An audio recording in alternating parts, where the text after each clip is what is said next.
So, hi again. First, I'd like to say that my monologue here in front of you has nothing to do with AI. Here are my ideas. Old, good, classical way. No AI at this very moment of time. But anyway, I will have now monologue, and after the monologue, we're going to switch into the dialogue so that there will be more people in front of you than just me and Prime Minister, so that it's not going to be so that we just switch each other. So there will be more people to come. But well, I'd like to start with a description where we actually are. Unfortunate reality is that big authoritarian and even totalitarian countries are making stronger and stronger cooperation. Be it Russia, be it China, well, recently also Iran, North Korea, and some others. And to balance this pressure from authoritarian regimes, which actually don't care much about human rights, they don't care much about international law, to balance it, obvious is that also free societies, democracies, have to stick together. And that's why, of course, the relationship between the US, Europe, and some other democratic countries in the world, it is absolutely crucial. But unfortunately, during last year, we have seen changes in the US administration. We have also seen big turbulence in relations between US and Europe. And of course, China, Russia, some others enjoy this situation. Russia attacked Ukraine not 4 years ago. Russia attacked Ukraine 12 years ago. So the war in Europe, the war in Ukraine started already more than a decade ago. And why Russia decided to attack militarily Ukraine was very simple. The reason was that, of course, Russia wants to keep most of its neighborhood under its direct political, economic, security control. Even if we look at the Russian foreign policy documents, then it's obvious. They describe there that, well, one of the main goals of Russian foreign policy should be to maintain their direct influence and control over former Soviet Union countries. So that 2014, the calculation of Russia was that West is weak, West will not react, and then they can do with Ukraine what they want to bring Ukraine back under direct Moscow's control.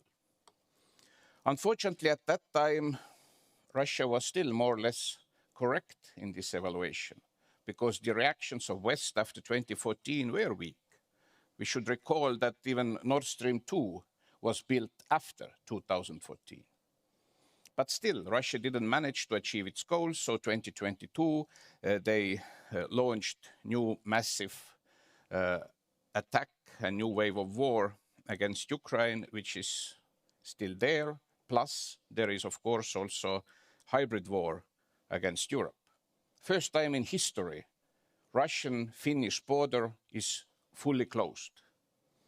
And it was the reaction of part of hybrid war, because, as we all know, Russia used pure illegal immigrants, human beings, to push over Finnish, it also means EU border, and to create problems in the European countries. But the same pattern, unfortunately, is still ongoing. It is ongoing via Belarus against Latvia, Lithuania, and Poland, so that this is still there.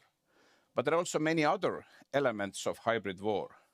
Russia showed a few months ago that, well, they basically are able to close, I would say, one of the most important airports in Europe, Brussels Airport, the capital city for the EU and NATO, because of, well, Russian drones. Few evenings, Brussels Airport was fully closed. The same happened in Munich, the same happened in Oslo, the same happened in many other European cities.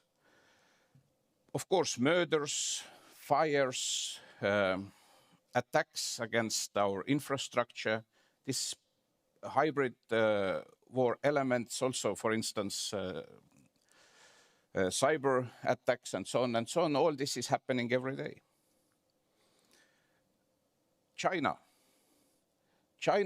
is more and more influential in the world.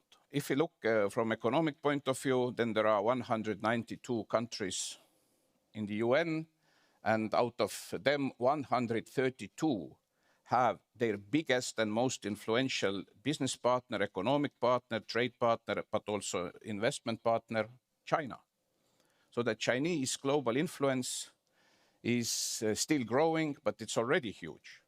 Some analysts say that from military point of view, China already is very close to capabilities of the US. Also, the Russian war against Ukraine, well, of course, China says that they are sort of neutral. They are not, in this sense, supporting this war. But if you look at the facts, then, of course, part of the trade with Russia also has equipment which Russia is using against Ukraine.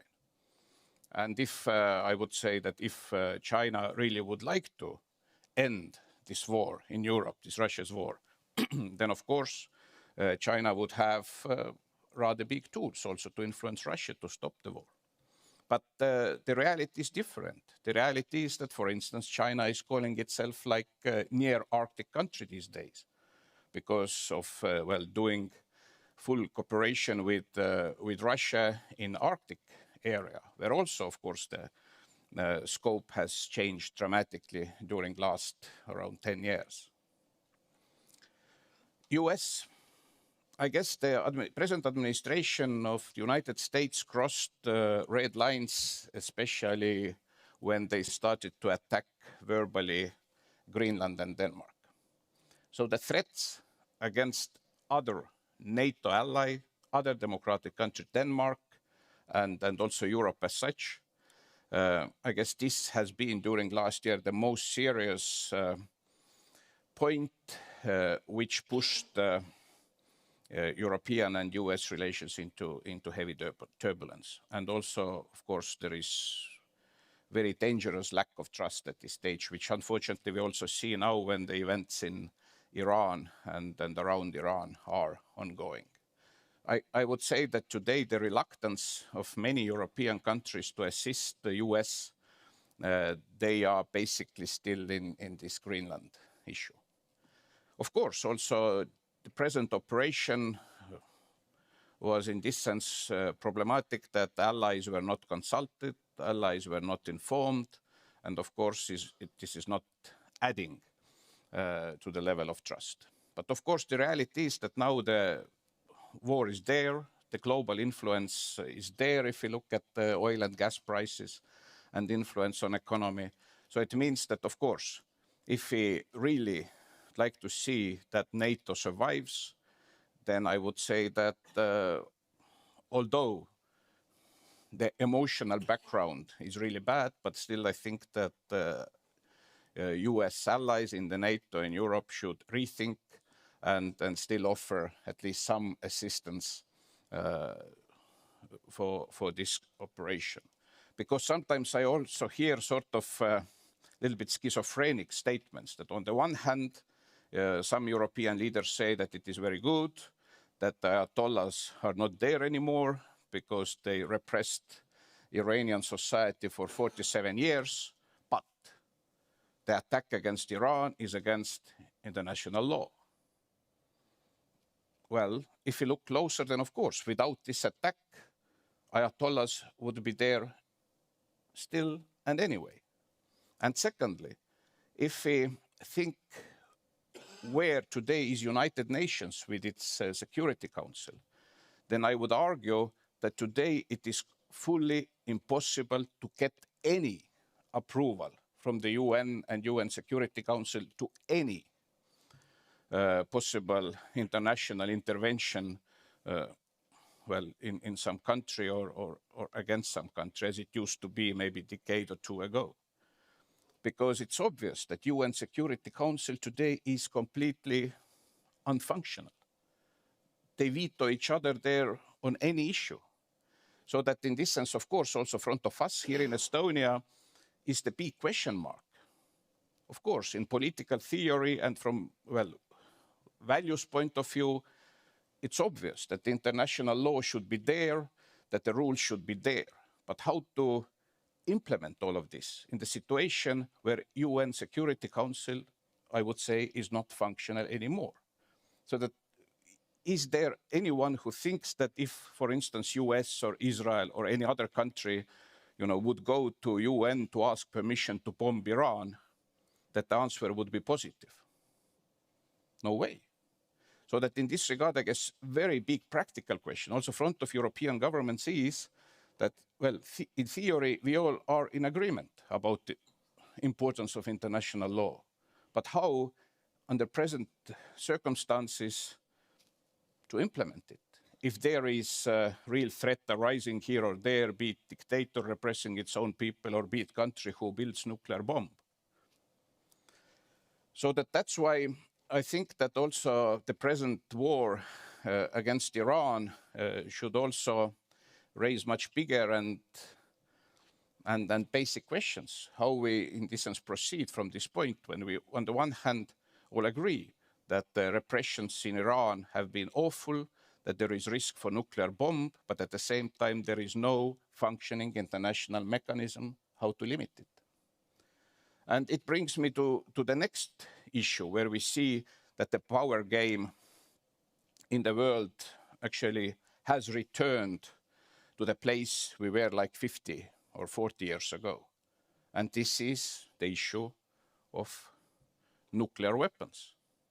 I guess, to be very, in this sense, blunt, if Ukraine would have a nuclear weapon and would it not give away 1994, I would argue that Russia would never attack Ukraine. Also today we see there is war against Iran with all these arguments, but there is no war against North Korea, although the regime in North Korea is not better than the regime in Iran. But the issue is that, well, North Korea already has most probably a nuclear weapon.